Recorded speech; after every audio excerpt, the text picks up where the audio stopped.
So hi everyone, I'm glad you've decided to join me and try this bear coaster challenge.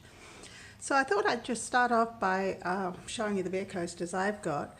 I don't have any square ones. I did have a few, but I seem to have misplaced them, so I've cut some the same size. These are just under 4 inches or around 4 inches square.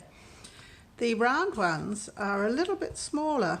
I think they're about 3¼ or 3½, so working on these is going to be a real challenge. But never mind, I'm going to give it a go.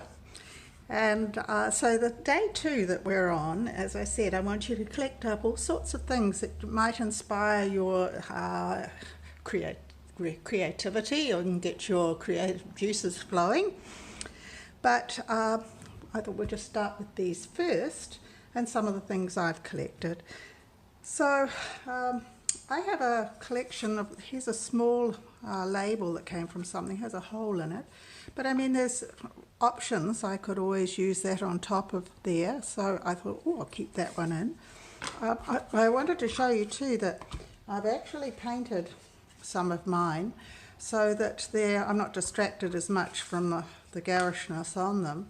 This one looks as though, if I hold it up, you might be able to see it has quite a lot of texture. Well, not a lot of texture, but a bit of texture.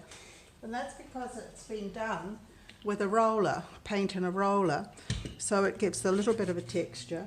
And the other one I did, I've got another one somewhere, maybe over here. Yes, this one I've done with a brush, and it's smoother, very soft brush, and I put a coat on. And this is just a coat of regular paint. It's my golden paint. I'll show you the label. So it's just a titanium white. I could put another coating on it. I'm not so concerned about it now because it doesn't look as horrible as it did before. So we're going to be working with these. But I just want to give you a few other ideas that you may not have thought of as well with these. You're not limited to one either. So you may be thinking perhaps you are, but you're not. So for instance, with these square ones, I'll just show you with these, it's the same with the round ones. You can also do perhaps 3 in a row. You could do 6, you could do 9, you could do as many as you liked. What about vertically? Instead of just a plain horizontal one, you could try them like that. Step a little bit differently. What would happen if you, hope I've got this still in the right place. What would happen if you did something that had 3 in a row like this? Could be interesting too. So there's those options to think about as well. You're not just limited to one, so you may find something interesting to do with more than one. The same with these. We could do them in a row. We could stagger them. Have as many as you like. Another thing you might like to try, which I think would be fun. Get a few more. I've got a lot of these. My son-in-law got them from a pub for me because he manages a group of pubs. So he very nicely, they found a whole pile of these ones that nobody uses anymore. They're out in the storeroom. So I got a lot of them. I've got enough here to keep me going for the next 10 years, I think. But that's fun too. So what would happen if you did a really big piece? You need a big piece of paper and a big press. I would find it difficult on my tinier press to do a piece as big as this. But I'm just trying to stimulate your ideas. You could do something like this. So get thinking about that, and I'm going to get some other things organised here to show you a little bit more. So you're collecting up, you'll need, probably paint. I've got some spackling here or drywall plaster, or you could use tile cement. I've also got gloss heavy, super heavy gel, which is fun to play with. Some tape. It's amazing what you can do with tape. String. You might want to use some string in them. What else? Oh, I've got some duct tape here, which could be interesting. I'm going to move those out of the way and then show you these other things that I have. Here's a little square that I've covered with fabric, so that will print quite in quite a dark way. And this is one of my cards for my painting. that I just started cutting into with a craft knife to make a little design, and you can see it, that could be interesting. Put on there or developed a bit further, so there's an idea. And then on here we have a square one.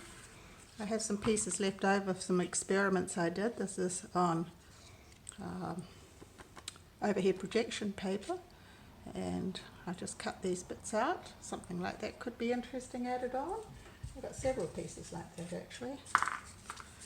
Pieces like that, or pieces like that. A little blobby bit. Who knows what could happen when you put all these sort of bits and pieces on. So there's ideas like that. What else have I got here? Oh, I'll bring these over. You can see these, hopefully. These are some letters that I had from ages ago that have nice ridging on the fabric, so you could make a design with those in a different sort of way. These are some red stickers from when you sell work at a show. They're fun to put on. Here's a smaller label like the other one over here that I used. Could be used stuck on, off centre or in the centre. These are some little bits of wallpaper. They're a bit too predictable. I don't like using wallpaper, but they can be used particularly well if you have them going off the page, so they're not just stuck right in the centre somewhere. So I just thought I'd show you those just as another thought. Oh, these are fun. I picked up these labels. I think they came off a bottle of wine or something.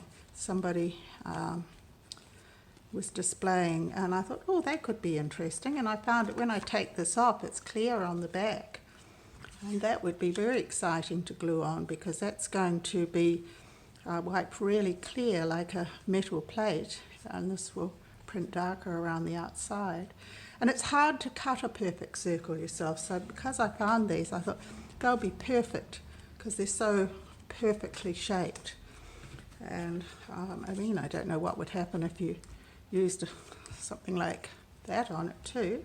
So many possibilities. It starts to get really exciting. Here's another one of these. This is a little plate that I made years ago. I did these little houses, sort of houses. This one looks a bit like a mosque. They were little mini plates. And I was looking at that on one of these and thinking that's quite interesting the way it fits on here. The bottom doesn't work, but I could do something that did work in a similar way and cut into it, but still keep part of the round shapes.